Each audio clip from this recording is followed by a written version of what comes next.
Hey, this is John Starks. We down here on the street, and you watching Taking Stock.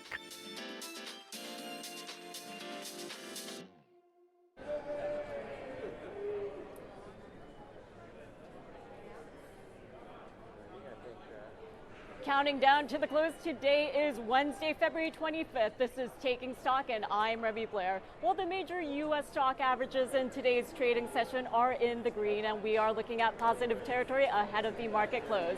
Now, as we count down to NVIDIA earnings, keep in mind that software stocks have recovered in today's session, and after the bell, we'll be monitoring the action in NVIDIA. And the State of the Union address was the longest on record. President Trump declaring a golden era for American productivity, while he doubled down on his plan for tariffs, vowing to protect American workers while slashing federal red tape. And we're now moments away from one of the main events of the week, that is earnings for NVIDIA. And this is the global bellwether for the AI revolution. Now, shares advancing in midweek trade, up over 4% year to date, but still the stock is down more than 6% from its October record high. Even though NVIDIA has not missed Wall Street expectations in terms of earnings, they tend to make sharp moves in after hours trade.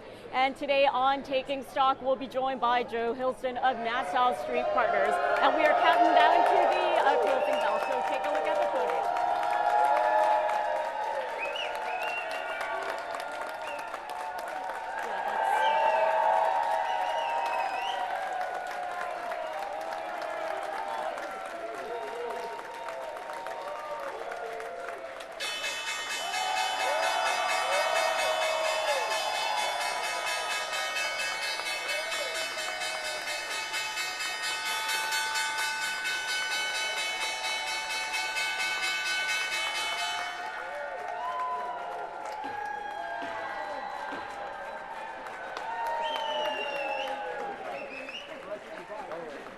And that was the closing bell, so let's take a look at the tail of the tape. You have the S&P 500 closing in positive territory, up by 0.8% on the session. The Dow Jones Industrial Average also closing higher, up by nearly 0.7%. As for the NYSE Composite Index, we are looking at a session gain of 0.3%, and the Russell 2000 Index up by 0.4%.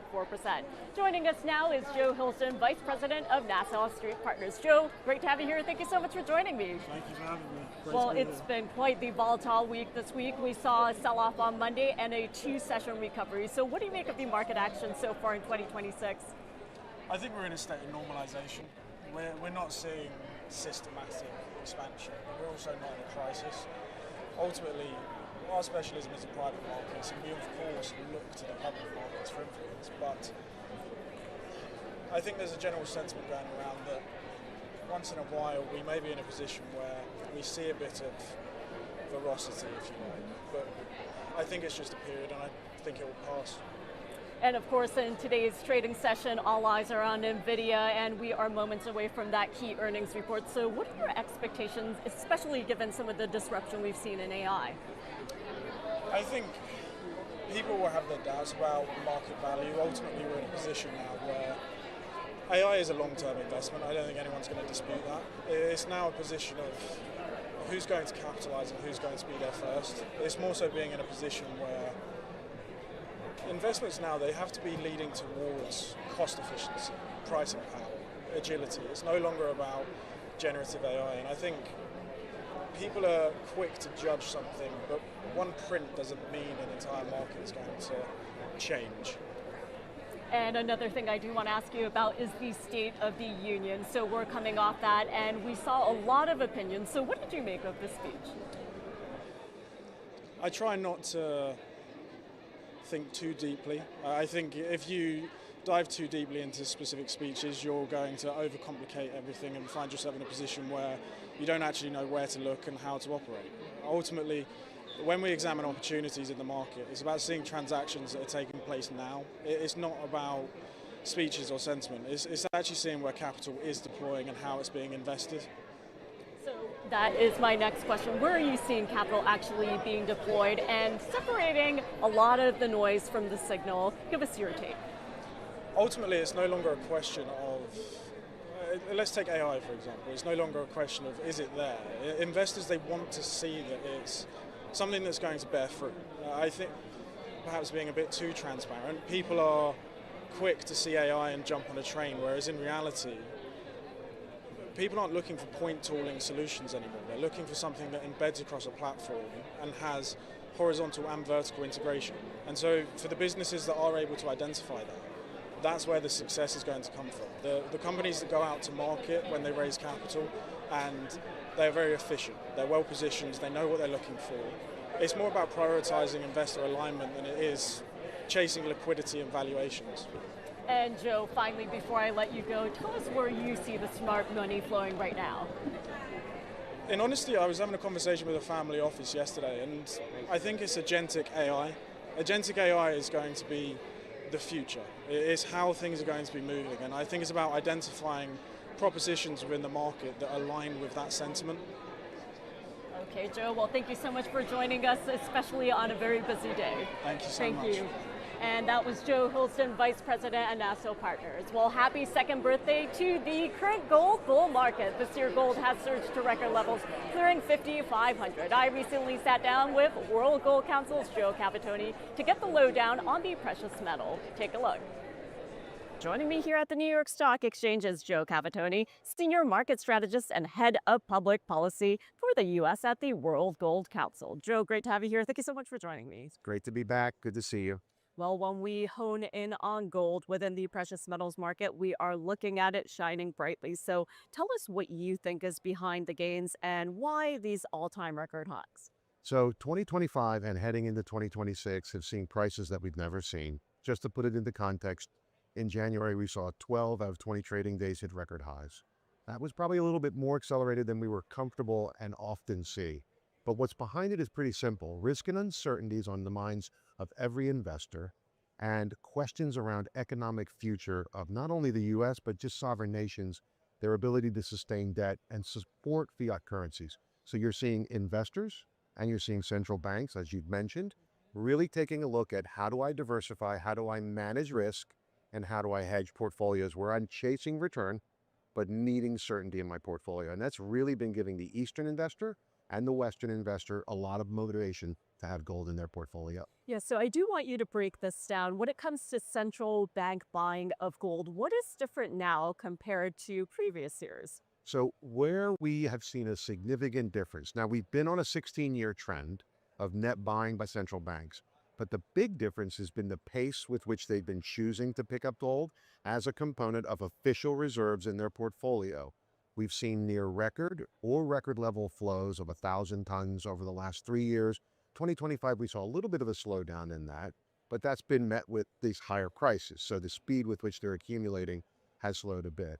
The big difference here is that pace and the viable alternative they have to dollar and dollar-based assets. So we're not saying that we're seeing this aggressive unwind of those assets. They're just looking to complement them. And again, with risk in mind, not only internationally and globally for trade purposes, but also onshore when they look at their own concerns around inflation, supporting their own fiat currencies. That's what's really different this time. Big moves, emerging market central banks making the move into gold. And Joe, I do want you to expand on the role of currencies here. It's hard to believe that we're only in month 2 of 2026, given all that has happened so far on the fundamental and the macro front. But given where the U.S. currency is now, how do you see this affecting gold? So people are looking at the dollar often as that harbor for safety, but also a gauge of economic development and strength or weakness of U.S. economy. And they're looking at it as a signal, one of many signals that are moving the gold price. And I think they're looking at it in the context of saying, do I have the appropriate way to run my portfolio? Is it set up in the right way? Am I getting the yields I need? Am I getting the returns I need? And what am I going to see and how am I going to feel if things starting to weaken? And I also think that this is a big discussion we're leading to around the value of fiat currencies. Can the debt levels that are outstanding be sustained by these countries? Not only the US, but other countries. And is it viable, or are we going to see a weakening in those overall currencies simply because of that natural fiat currency devaluation in inflationary times?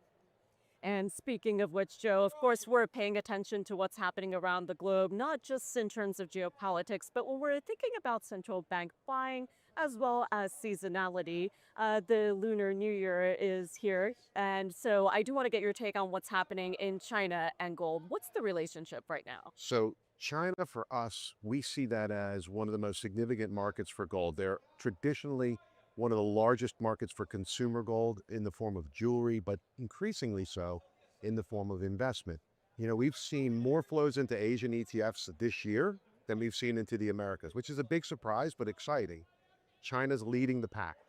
They have a growing and sophisticated investment market, which includes insurance companies piloting gold in their portfolios, but also retail investors and consumers buying gold, not only in the traditional formats, but in the format of financial instruments. So it's a growing market. But when the Lunar New Year comes around, we often see price support wane a little bit. It's such a significant mover and an impact on the price. You just have to be aware of it. Not a problem, just something to be aware of. Thank you so much for joining us as we kick off Q1. Thanks for having me. Thank you.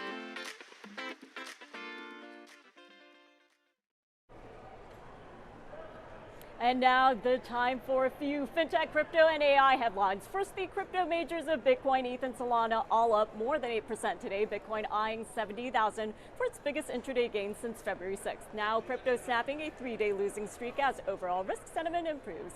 And next up, Meta is piloting stablecoin payments across its apps using existing digital tokens rather than creating its own coin, as stablecoin volumes top $300 billion and new Fed rules clear a path for broader adoption. And finally, Circle stock rallying on earnings, up a staggering 33% today. The stablecoin issuer reported a 77% revenue surge and stronger than expected profit, and that came on a 72% jump in USDC circulation. Joining us now is Nick Roberts-Huntley, founder and CEO of Blueprint Finance. Nick, great to have you here. Thank you so much for joining me. Of course, Remy. Thanks for having me. Well, first and foremost, let's talk about the price action we're seeing across the crypto space, in particular the crypto majors. What do you make of what we saw today? I mean, it's a fantastic reprieve from the last few weeks. It's been a pretty bloody market for a while. The next piece for us is really, why has that happened? I think we've seen a question mark about where the bid has come from. There's obviously some wonderful institutional adoption. We're seeing meaningful investments in human resources beyond just buying ETFs from major investment professionals. That's a bullish sign for me on a longer view, which I think builds trust and confidence in those major assets. And of course, stablecoins are in the spotlight today, especially on the heels of Circle's earnings. But of course, we have to keep in mind that there's adoption happening when it comes to stablecoins. So what do you think is happening, and what can we expect on the horizon? I think we're starting to get a higher bit of confidence in the regulatory framework for how stables could be adopted and used more broadly across multiple industries. I think AI payments and micropayments are a huge tailwind that could push this forward as well over the next 12 months. Broadly speaking, we're starting to get real cogent arguments for why these things can be used in broader markets and everyday life, rather than being a slightly more obscure kind of crypto-obsessed market tool.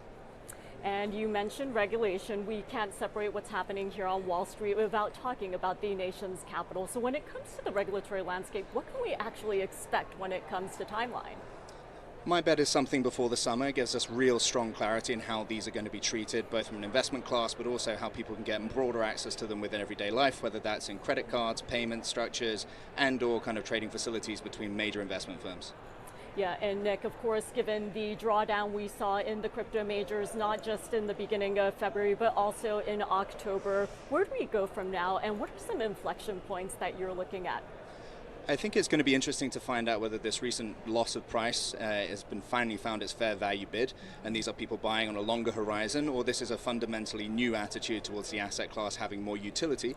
I think that'll reveal itself if this is sustained pressure into the market over the next month.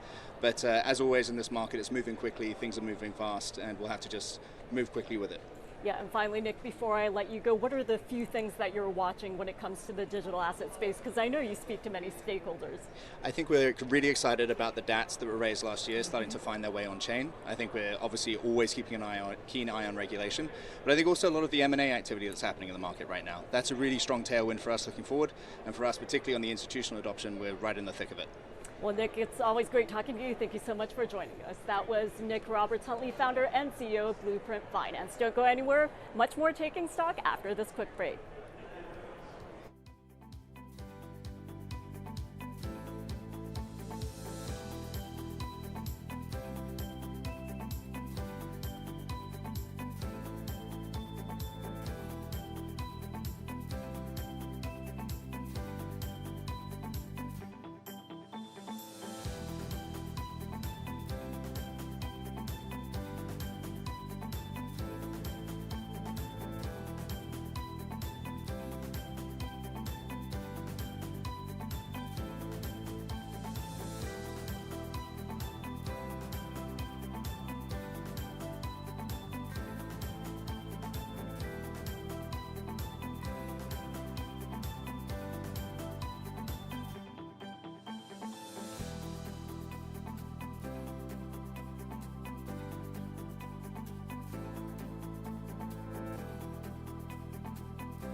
Welcome back to Taking Stock. I am now joined by Chris Berner, Board Chair and CEO of Bristol Myers Squibb. Chris, good evening. Great to have you here, and congratulations on the bell. Thank you so much. It's fantastic to be here. Well, first and foremost, BMS has been listed on the New York Stock Exchange for nearly a century, so that is quite the success story. So tell me about the strategy. Well, listen, our strategy continues to be similar to what it was through our entire history as a company. Over those years, we've tackled some of the hardest problems in science. Right now, we have a fantastic pipeline of new medicines that we'll be launching over the next 18 to 24 months. We're focused on bringing that to market, continuing to deliver on the portfolio we have today, and of course, continuing to find new science to bring in to help transform the lives of patients. And Chris, of course, I do want to hear about your pipeline, so tell us what's in store. Well, we have probably the richest pipeline we have ever had in the history of the company, certainly in my 11 years. Over the next 18 to 24 months, we have the potential for multiple data readouts between now and the end of the decade.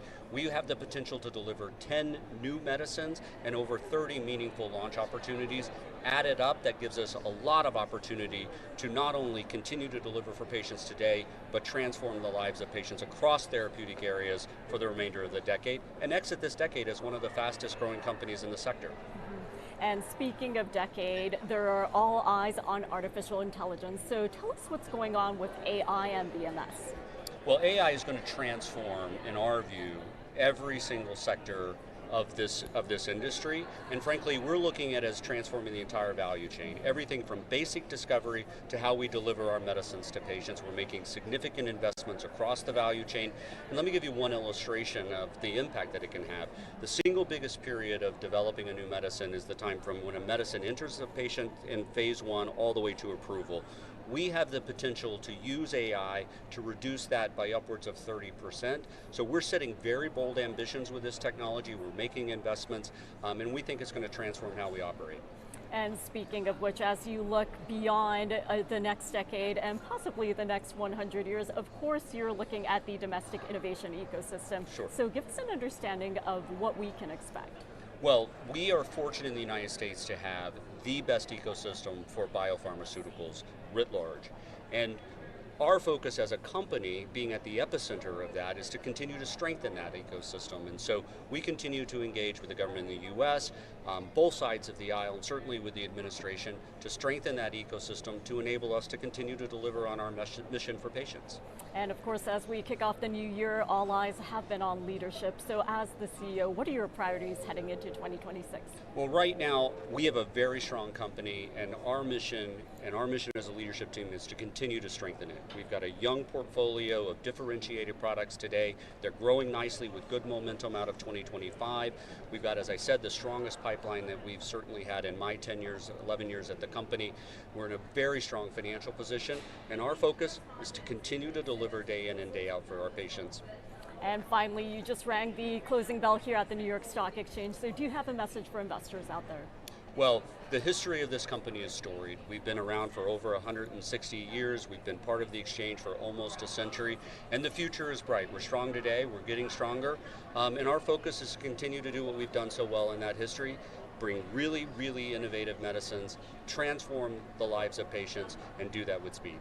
Well, Chris, great talking to you today. Thank you so much for joining us, and congratulations on the closing bell. Thank you, it's my pleasure. Thank you so much. Much more Taking Stock after the break. Don't go away.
Hey, I'm Scarlett Seaworth, Money 2020, and welcome to How FinTech Companies Actually Make Money. Today's spotlight, SoFi, the fintech that started by tackling student loan stress and ended up buying naming rights to an NFL stadium. Okay, SoFi's story is a masterclass in fintech glow-up. From refinancing debt to building a full-stack financial ecosystem, they've done it all. Here's how they make money. Remember refinancing your student loans? Paperwork, phone calls, it is a lot. It's not fun. SoFi said, what if we make this less depressing and make money? Here we go. 2011, San Francisco. A group of Stanford grads launched SoFi to help students refinance their loans. VCs are swooning. Millennials, that's me, cheer. Yes, we got to refinance those loans. And then SoFi goes full glow up. Mortgages, investing, insurance, banking. They even bought a stadium because why not? I want a stadium. Here's how SoFi makes money. Lending, student loans, personal loans, mortgages. SoFi earns interest and origination fees. Banking products, checking and savings accounts with interchange revenue from SoFi debit cards. Investing, SoFi Invest offers stocks, ETFs, and crypto. They monetize through payment for order flow and margin lending. The tech platform, SoFi owns Galileo, the API backbone for other fintechs. SaaS revenue all day, baby. And then the membership model. SoFi sells the dream of financial wellness, cross-selling products to keep you in their ecosystem. Bundle it up all day, every day. SoFi started as a loan refi shop. Now it's a full-stack digital bank with a side hustle and tech infrastructure. It's giving fintech main character energy, I'd say. SoFi's playbook is quite simple. Own the relationship, then layer on products until you're not just a lender, you're their entire financial life. From student debt to stadium life, SoFi turned financial stress into financial flex. Flexing over here all day, every day. Back over to you.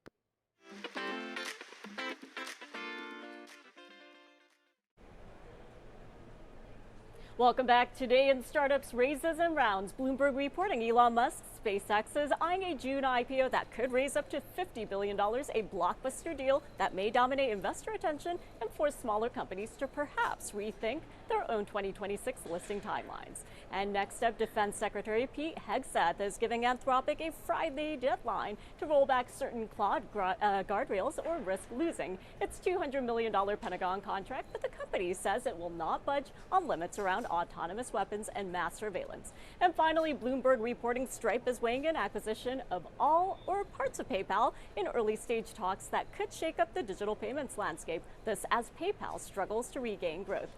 And now Cheddar's Chris Castellino has the latest in auto tech from CES 2026 in Vegas. Fresh off the line is the all-new Afeela One from Sony Honda Mobility. Sony and Honda have joined forces to create what they call a creative entertainment space on four wheels. This isn't just an electric vehicle. It's a rolling concert hall, gaming lounge, and AI-powered assistant, all wrapped in a sleek design. This is the Afeela One. This is our first model, and it comes in two trims, the Signature and the Origin. We just started taking reservations last year for delivery later this year out of our plant in Ohio. The goal, Sony Honda says, is to completely redefine the relationship between people and mobility. And that starts with 40 sensors packed into every inch of this car, including LiDAR, 18 cameras, 12 ultrasonics, and 9 radar units, all powered by high-performance AI chip maker Qualcomm. This actually allows the car to perform at a L2 plus ADAS, which is essentially self-driving, relieving you, the driver, of the burden. And so with one touch, you can have an end-to-end journey, and we call this Afeela Intelligent Drive. But it's what happens inside the cabin that truly sets the Afeela apart. This car doesn't just drive you, it gets to know you.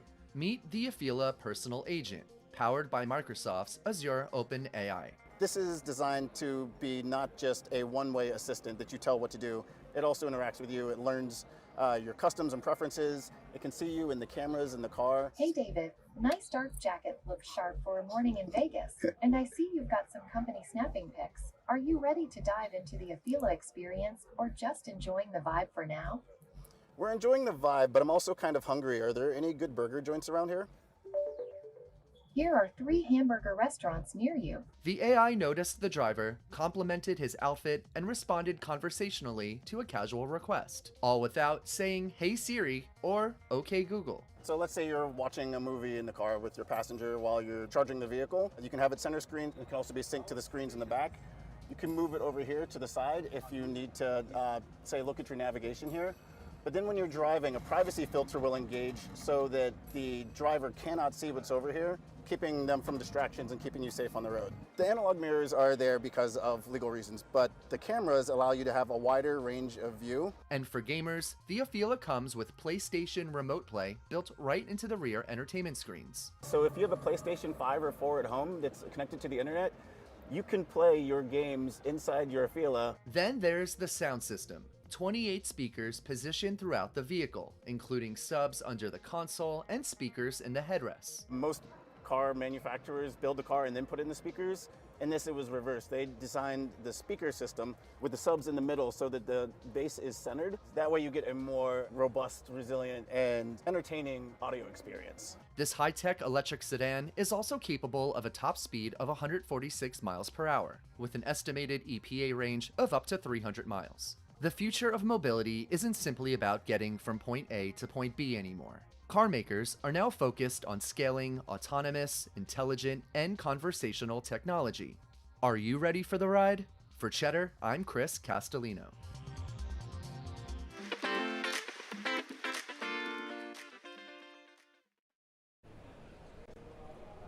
Well, recapping today's market action, we are looking at the major U.S. stock averages in positive territory. The Dow Jones Industrial Average gaining by over 300 points, up by 0.6%, while the S&P 500 also soaring by 0.8% and posting back-to-back gains. But this does come on the heels of Monday's sell-off. As for the major crypto averages, we are looking at Bitcoin up by 8%, ETH up by 12%, and Sol up by 13.5%. Well, of course, we are awaiting NVIDIA earnings, and we will be bringing them to you tomorrow. Catch me on Market Movers before the opening bell.